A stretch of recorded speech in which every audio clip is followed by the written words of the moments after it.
오늘 받으실 말씀은 시편 11편입니다. 시편 11장 1절로 4절의 말씀이 되겠습니다. 시편 11장 1절로 4절. 다 같이 우리 한 목소리로 시편 11편 1절에서 4절까지 말씀을 합독하시겠습니다. 내가 야훼께 피하였거늘 너희가 내 영혼에게 새같이 내 산으로 도망하라 함은 어찌함인가. 악인이 활을 당기고 화살을 시위에 먹이며 마음이 바른 자를 어두운 데서 쏘려 하는도다. 터가 무너지면 의인이 무엇을 하랴.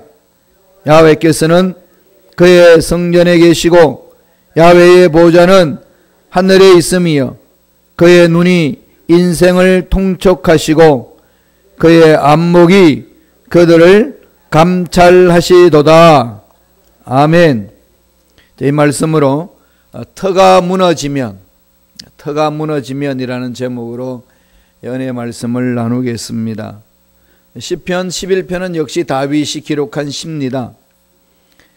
다윗이 어려운 상황에 처해 있을 때 친구들하고 대화하는 형식으로 기록된 것이 11편입니다.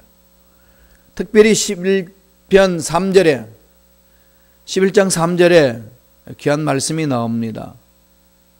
터가 무너지면 의인이 무엇을 하랴. 터가 무너진다고 이야기를 합니다. 터가 무너지면, 이 터가 무너지면은 의인은 어떤 삶을 살아야 되느냐? 이런 질문과 함께 답을 말해 줍니다. 여기 터라는 것은 정상적으로 삶을 영위해 나가는 기본 자세를 말합니다. 어떤 건물에 터 그러면은 가장 건물이 설 수 있는 기본 상태 아니겠습니까? 그런데 여기서 터가 무너졌다 이 말은 기본이 다 허물어졌다는 거죠. 삶을 말하면 기본 자세가 흐트러졌다는 겁니다. 삶의 기초, 사회의 기초가 무너졌다 이겁니다. 삶의 기초가 무너지고 사회의 기본이 무너져 버리면 어떻게 될까요? 혼란이겠죠. 사회의 기본, 삶의 기초, 그게 뭐죠? 인간의 양심 아니겠습니까? 인간의 양심과 인간 양심에서 이루어지는 도덕과 법을 말합니다. 동서고금을 막론하고 인간에게 없어서는 안 될 가장 삶의 기초와 사회의 기본이 있습니다. 그게 인간의 양심이고 인간이 가지고 있는 도덕이고 그래서 공동체를 이루기 위한 인간이 만든 법입니다. 이게 무너져 버리면은 혼란이죠. 제대로 삶을 살아낼 수도 없습니다. 사람들이 살아갈 때 양심이 살아있고 도덕이 살아있고 법이 살아있으면 사회 공동체는 건강한 거죠. 좀 모자라도 삶에 있어서 뭔가 경제적으로 모자라도 문화적으로 뭐 풍성함이 없단다 할지라도 이 양심과 도덕과 법이 살아있으면은 나름대로 삶에 있어서 살만합니다. 근데 이게 무너져 버리면 어떻게 되죠? 참 아픈 사건만 일어나는 거죠. 분노만 일어납니다. 그럼 삶을 통해 살펴보면 잘 알 수 있지 않습니까? 지금 우리 이 시대 어떤가요? 경제적으로 얼마나 풍성합니까? 사실 대한민국 50년 전하고 50년 후의 삶은 180도로 바뀌어져 있잖아요. 한국 갔다 오신 분 다 아시겠지만은 이 완전히 한강을 건너다는 다리가요 수십 개가 됩니다. 그리고 이제 강북, 강남 할 것 없이 다 빌딩 숲으로 이루어져 있어요. 깜짝 놀랄 정도입니다. 무장 공비들이 옛날 간첩들이 한국으로 넘어와가지고 돌아가려고 그랬대요. 잘못 온 줄 알고. 너무 불빛이 휘황찬란하니까 이게 잘못 왔다는 거지. 그만큼 이렇게 상상할 수 없는 일들이 대한민국 땅에 일어났습니다. 미국은 뭐 이런 말할 수 없는 거 아니겠습니까? 지금 뭐 미국 경제적으로 어렵다 그래도요. 이거 어마어마한 거죠. 따라올 수 없습니다. 뭐 중국이 일어난다고 그러지만은 이 미국 못 앞질릅니다. 옛말에도 그러잖아요. 부자가 망해도 3년은 먹고 산다고. 살 게 있다고. 그만큼 이게 풍성하다는 거죠. 미국이라는 사회는. 그 지식은 어떻습니까? 뭐 이제는 컴퓨터가 어디로 돌았죠? 핸드폰으로 와 있잖아요. 여러분들이 가지고 있는 이 핸드폰, 자녀들이 사준 핸드폰은요, 컴퓨터예요. 그거 활용하는 게 1%밖에 못 합니다. 전화 받고 전화 거는 거. 근데 거기는요, 무궁무진한 지식이 다 들어있어요. 정보가 다 들어있습니다. 컴퓨터 하나로 전 세계 도서관을 다 드나들잖아요, 이제는. 들고 다니는 컴퓨터입니다. 정치적으로 자유, 완전 자유죠. 우리는 누리는 거 풍성합니다. 뭐 정치인들이면 잘못했니 말했니 이렇게 함부로 말할 수 있는 게 지금 뭐 얼마 되지 않았지 않습니까? 한국에서는요, 정치 지도자들 말 잘못에 대해서 비판했다가는요, 지도새도 모르게 잡혀가 있습니다. 그리고 카메라를 함부로 못 비췄어요. 한때는요, 이마에 빛나는 사람이 대통령이 돼가지고 이 탤런트들이 이마가 빛나면 출연도 못했어요. 다 덮어 쓰고 나왔고 이마에 포커스를 못 맞추고요. 그 다음에 그 부인은 주걱턱이라 가지고 주걱턱이라는 사람들이 조명이 되면은요 살아남지 못했어요. 지금은요 대통령을 뭐 그냥 동네 북처럼 두들겨 팹니다. 이런 자유가 있는 때가 언제 있었습니까? 문화적으로도 얼마나 풍성합니까? 정말로 풍족한 삶을 누립니다. 그렇지만 우리 인간의 삶의 기초와 양심과 도덕과 이런 차원에서 본다면 너무 비참하지 않습니까? 이런 무너진 사회에서 어떻게 살아내야 되는 거죠? 내야 될까요? 이게 지금 오늘 다윗이 친구들하고 이야기하면서 몸부림치는 내용입니다. 삶의 기초와 사회의 기본이 무너진 모습을 지금 어떻게 소개하고 있나요? 11편 2절입니다. 한번 읽어보실래요? 10편 11편 2절 다 같이 읽습니다. 악인이 활을 당기고 화살을 시위에 먹으며 마음이 바른 자를 어두운 데서 쏘려는도다. 양심대로 살고 법대로 살려는 사람을 짓밟는다는 거죠. 자기의 권력을 유지하기 위해서 양심대로 사는 사람을 안 놔둔다는 겁니다. 이건 이미 다윗 시대에 일어났던 그 상황이 아니겠습니까? 그 시대와 비춰서 현대를 보면은 동일하지 않나요? 예, 정부라는 그 옷은 바꿔 입었지만은 내용은 늘 똑같습니다. 부패한 인간의 실상을 그대로 보여주는 거죠. 악인의 행포가 그만큼 심각하다는 겁니다. 이랬을 때에 다윗 친구들이 다윗이 어려움을 당하고 있을 때에 야, 삶의 기초가 무너진 시대에 어떻게 살 것이냐? 이런 것에 대해서 대화를 나누면서 권면을 해줍니다. 자, 이 말씀을 통해서 오늘 이 시대를 보면서 우리는 어떤 삶을 살아야 될까요? 첫째로 어디를 피해야 합니까?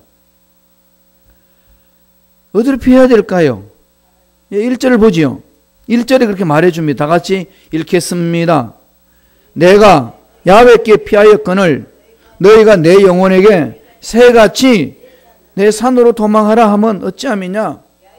지금 야훼께 피하는 다윗에게 친구들이 뭐라고 그럽니까? 안 된다는 거죠. 어디를 피하라는 거죠? 산으로 도망하라는 겁니다. 구약에서 산은 하나님이 이렇게 보호하는 곳이고 또 사람들이 위기를 당했을 때 피하는 피난처였습니다. 그러니까 그냥 피난처에 대한 그런 것이 강조가 되어 있는 것이 산입니다. 하나님께 피하라는 다윗에게 친구들이 건면합니다. 안 된다는 거죠. 어디로 피하라는 거죠? 산으로 도망가라는 겁니다. 하나님과 관계없는 산으로 가라는 거죠. 그러니까 하나님, 눈에 보이지 않는 하나님께 매달리는 것보다는 눈에 보이는 보호가 있는 실제적인 도움이 있는 것으로 피하는 것이 훨씬 낫다는 겁니다.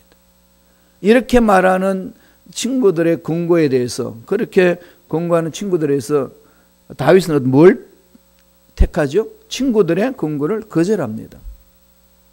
어디를 피해야 되느냐? 삶의 기초가 무너진 상황 속에서 어디를 피해야 되느냐? 안전한 피난처로 찾는 것이 산으로 도망가는, 지금 어렵고 힘든 상황 속에서 몸부림쳐봐야 네가 얻을 수 있는 거 하나도 없다. 도망가라는 겁니다.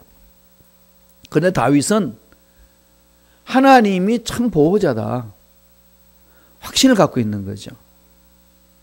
다윗의 삶을 보면은요, 온전히 하나님께 집중했습니다.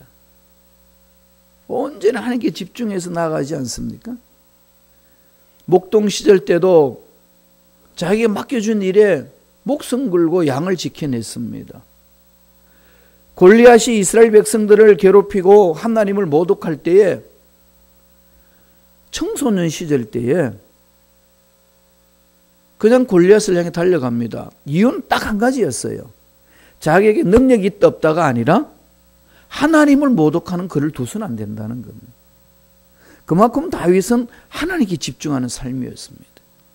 그러니까 삶의 기초가 무너질 때 어디로 가냐 그랬더니 친구들은 너를 정말 보호해줄 수 있는 이 산성으로 가야 되지, 산으로 가야 되지, 눈에 보이지 않는 하나님께 가서는 안 된다, 이 얘기입니다.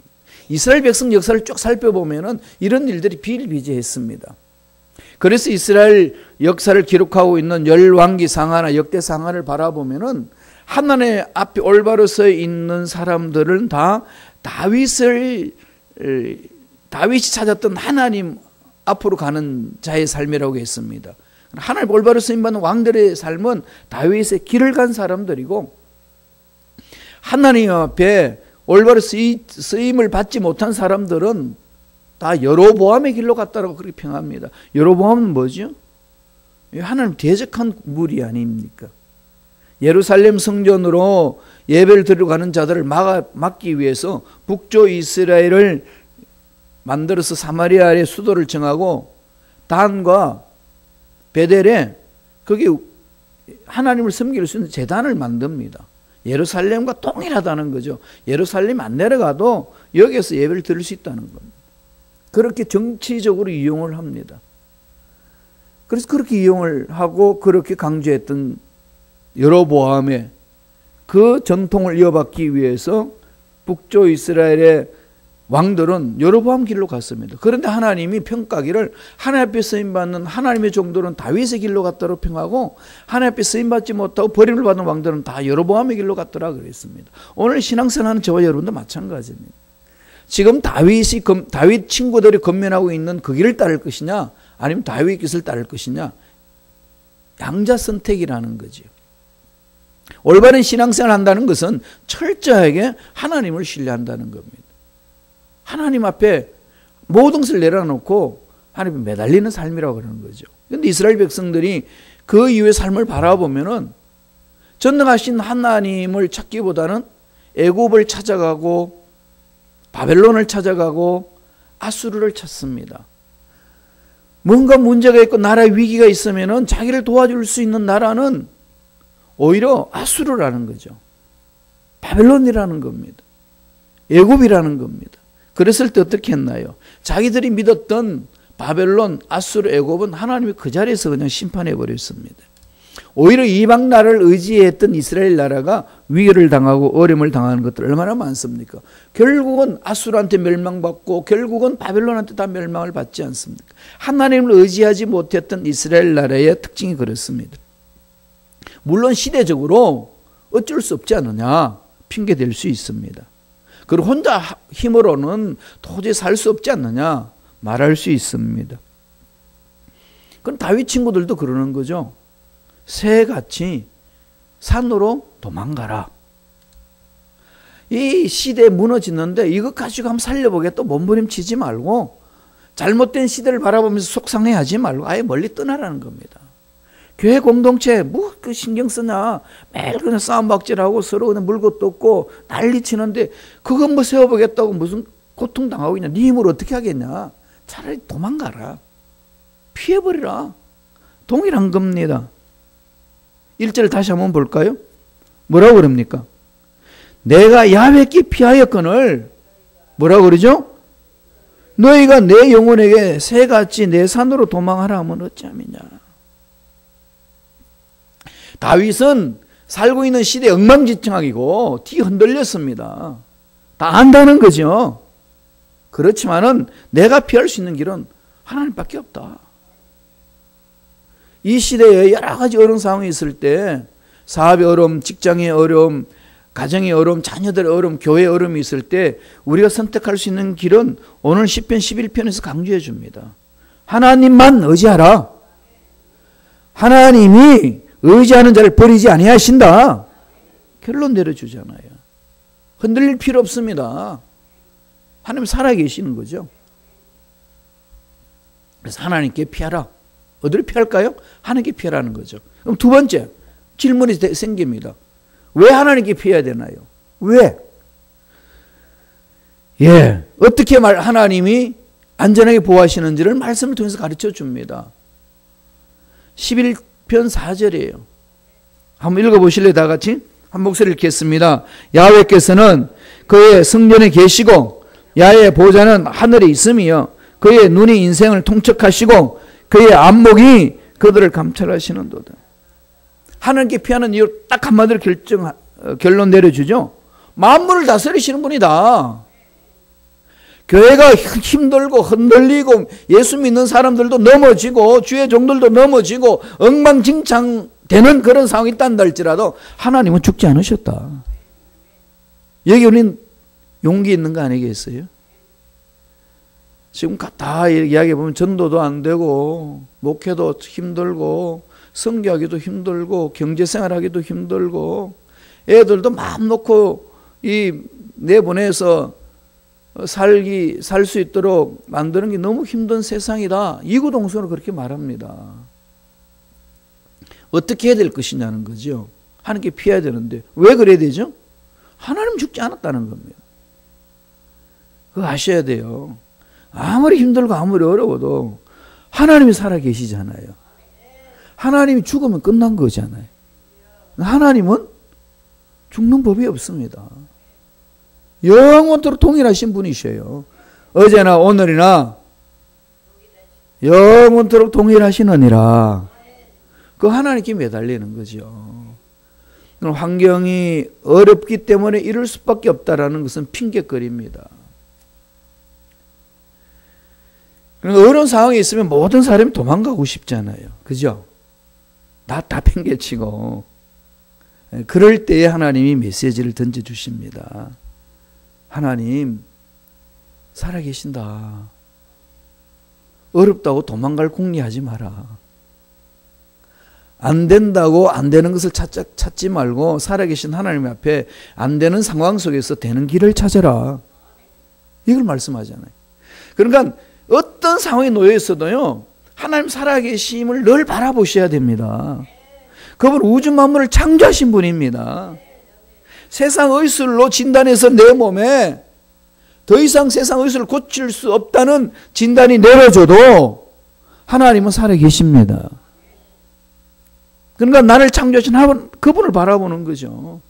날 그분을 바라보면서 하나님이 주신 꿈을 가지세요.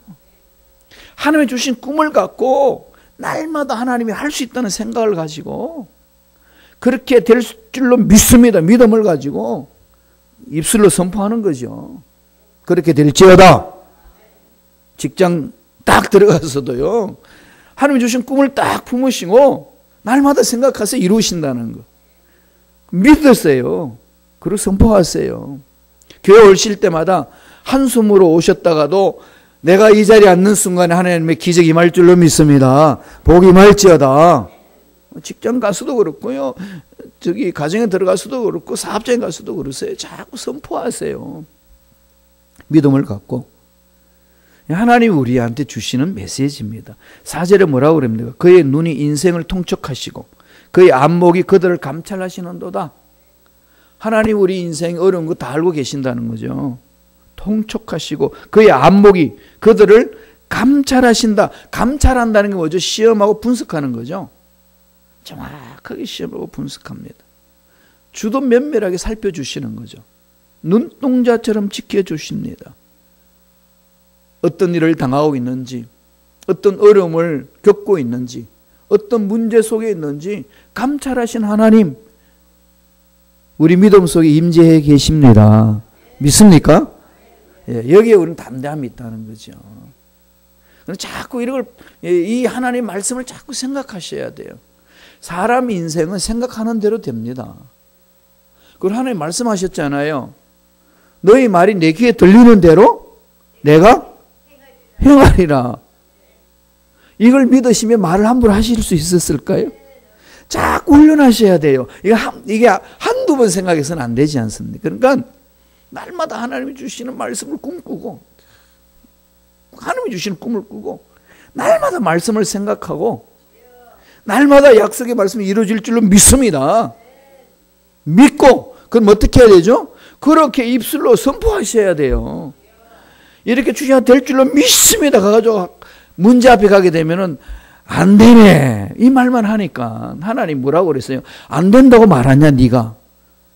그럼 하나님 뭐라고 그러겠어요? 내 귀에 들리는 대로 해주시겠다고 하셨잖아요.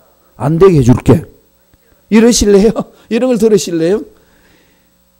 그러나 자꾸 입술을 선포하세요. 환경 보고 이렇게 흔들려서는 안 된다는 거죠. 이 시대 정말로 이 시편 11편을 마음판에 새겨야 됩니다. 상황이 안 되는 쪽으로 가고 환경이 안 되는 쪽으로 가고 안 되게 하는 나의 연약함을 자꾸 보게 하는 것이 악한 영들의 장난입니다. 여기 휘말리지 말라는 거죠. 우리 다시금 11편 5절 한 번 더 읽어보실래요? 다 같이 읽겠습니다. 야훼는 의인을 감찰하시고 악인과 폭력을 좋아하는 자를 마음에 미워하시다. 우주 만물을 창조하시는 하나님이 미워하시는 자 하나님 앞에 서겠어요? 어떤 자를 미워하죠? 악인과 폭력을 좋아하는 자, 폭력을 좋아하는 자, 말을 함부로 하는 자, 전혀 하나님 뜻과 상관없이 말을 하는 자, 하나님 미워하신다는 거죠. 그러니까 마음판에 새기세요. 이 네 단어. 하나님의 꿈을 꾸리라. 하나님의 약속의 말씀을 늘 생각하며 살리라. 약속의 말씀을 믿고 나아가리라. 그리고 내가 하는 말, 날마다 파수꾼을 세우리라. 입에 파수꾼을 세워야 돼요. 그러니까 우리는 이 약속의 말씀이 있는데 이걸 자꾸 무시해버려요. 그죠? 내 귀에 들리는 대로 해주겠다고 말씀하셨는데 자꾸 무시해버리잖아요. 자꾸 내 생각에 세상의 환경에 거기에 자꾸 순종을 하려고 합니다. 이건 훈련하라는 말씀이에요. 의인을 감찰한다는 게 뭘까요? 죄 짓나 안 짓나 이놈 두고 보자 이렇게 보는 게 아니라 어떻게 하면 보호할까? 나를 사랑하는 이 백성들을 내가 어떻게 보호할까? 그런 거죠. 아침에 눈 딱 뜨자마자 침대가 당기면은 침대와 짝꿍 되지 마시고 발을 팍 차는 용기를 가지시고 몸도 찌부덩하면은 지붕은 찌부덩할지라도 온전하게 회복될지어다. 새 힘을 얻을지어다. 자꾸 그래야 되죠. 저와 여러분은 인생에 있어서 최고의 날 아직 맛보지 못했습니다. 언제가 최고의 날이죠? 몰라요? 내가 죽는 날이 최고의 날이잖아요. 왜요? 우주 만물을 창조하신 하나님 얼굴을 맛보는 날인데 얼마나 좋은 날입니까? 그러니까 우리는 죽음을 두려워하는 자가 아니고 죽음을 정복한 자들이에요. 이 세상에서 가장 무서운 존재가 뭔가요? 죽음이잖아요. 그런데 죽음을 정복한 자들은 인생에 두려울 게 뭐가 있겠습니까? 힘들기 때문에 주저앉아요? 문제 있기 때문에 주저앉나요? 안 된다고 뒤로 물러서나요? 돈이 없다고 그냥 전능하신 하나님을 잊어버리나요? 아니지 않습니까? 나를 창조하시고 나를 살게 하신 하나님, 그분을 만나는 날이 내 인생의 최고의 날이 기다리고 있는데 그 최고의 날을 바라보면서 오늘 하루하루를 어떻게 살으셔야 될까요? 예, 답이 나오는 거죠. 이 최고의 날을 맞이하기 위해서는 날마다 그분을 만나고자 하는 열정이 일어나는 거죠. 예, 내 인생 최고의 날 아직 남아있다. 그 날을 바라보며 오늘 하루하루를 말씀대로 살리라. 땀대 외치며 가는 거죠. 11장 6절을 보세요. 악인들에 대해서 하나님이 해결하시는 방법을 이렇게 가르칩니다. 다 같이 읽겠습니다. 악인에게 그물을 던지시리니 불과 유황과 태우는 바람이 그들의 잔에 소독이 되리라. 악인에게 주는 결과예요.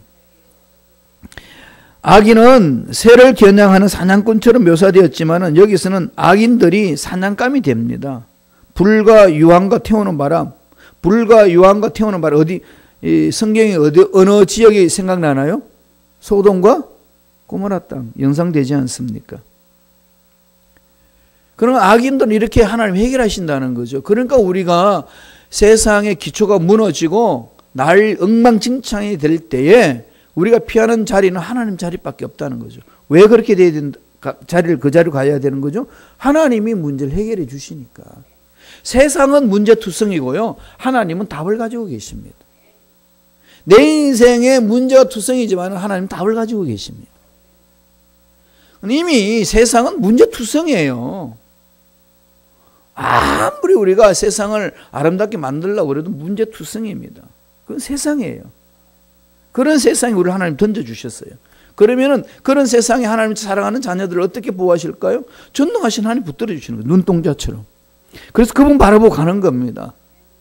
그러니까 내 환경이 어쩌다, 경제생활이 하기 어렵다, 교회 신앙생활 하기 어렵다. 이건 어차피 주어지는 현상이에요. 어차피 그것은 이 세상 그렇습니다. 그러니까 우리들이 해야 될 일은 전능하신 하나님을 바라보면 달려가는 길밖에 없습니다. 그래서 날마다 하늘을 바라보는 거죠. 결론을 이렇게 내려줍니다. 11편 7절에 다 같이 읽어보겠습니다. 이렇게 말씀하고 있습니다. 야훼는 의로우사 의로운 일을 좋아하시나니 정직한 자는 그의 얼굴을 배우리로다. 얼굴을 배운다는 게 뭐죠? 만난다는 거죠. 여러분 답답한 건 하나님 만나면 해결됩니다. 육체의 연약한 부분 그분 만나면 해결됩니다. 교회 공동체 어려운 문제 그분 만나면 해결됩니다. 어려우면 어려울수록 그분 만나는데 집중을 해야 되는 거죠. 그래서 우리 11장 3절에 오늘 제목에서 말했듯이 터가 무너지면 의인이 무엇을 하랴? 무엇을 하죠? 하나님께 매달리는 겁니다. 이렇게 매달리러 온 것 아니겠습니까? 하나님 만나주시고 하나님이 예비하신 기적을 하나님께 매달린 저와 여러분 그 믿음 속에 임재해 주시리라 믿습니다. 그 기적을 맛보는 저와 여러분 되길 간절히 축원드립니다. 기도하겠습니다. 하나님 아버지 감사와 찬양을 드립니다. 온 세상이 무너져도 하나님은 살아계심을 믿습니다. 온 세상이 엉망진창이 되어도 우리에게는 달라질 것이 없음을 믿습니다. 여전히 하나님을 신뢰하며 나아갑니다. 환경 바라보고 흔들리지 않는 자 되게 하여 주옵소서. 내 몸에 어떤 이상이 일어난다 할지라도 두려워하지 말고 내 생명을 주장하시는 하나님께 매달리는 믿음의 일꾼들에게 축복하여 주옵소서. 예수 이름으로 명하노니 하나님의 자녀들 괴롭히는 마귀는 떠나갈지어다 사라질지어다. 하나님의 자녀의 육체의 병만은 만지지 말지어다. 머리부터 발까지 모든 육체 질병 깨끗하게 나물리 말지어다. 치유하신 하나님을 찬양하며 홀로 영광받아 주옵소서. 은혜 감사의 귀한 예물 드립니다. 드린 손길 날마다 축복해 주시고 은혜로 물질의 복으로 함께하여 주옵소서. 감사하고 예수님 이름으로 축복하며 기도드리옵나이다. 아멘.